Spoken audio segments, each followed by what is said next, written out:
تفسیر القرآن آج کا سبق سورۃ النحل آیت نمبر 49 سے 52 تک۔ اعوذ باللہ من الشیطان الرجیم، بسم اللہ الرحمن الرحیم۔ وَلِلَّهِ يَسْجُدُ مَا فِي السَّمَاوَاتِ وَمَا فِي الْأَرْضِ مِن دَابَّةٍ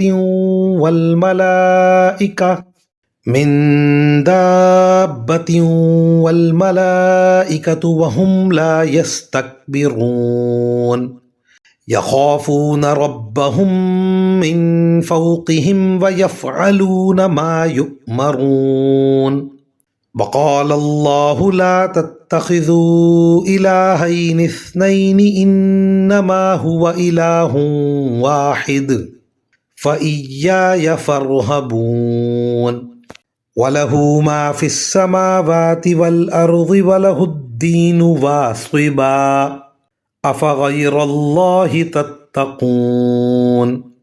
ترجمہ: اور آسمانوں اور زمین میں جتنے جاندار ہیں وہ اور سارے فرشتے اللہ ہی کو سجدہ کرتے ہیں، اور وہ ذرا تکبر نہیں کرتے۔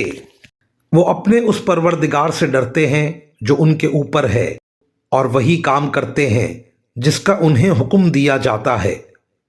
اور اللہ نے فرمایا ہے کہ دو معبود نہ بنا بیٹھنا، وہ تو بس ایک ہی معبود ہے، اس لیے بس مجھی سے ڈرا کرو۔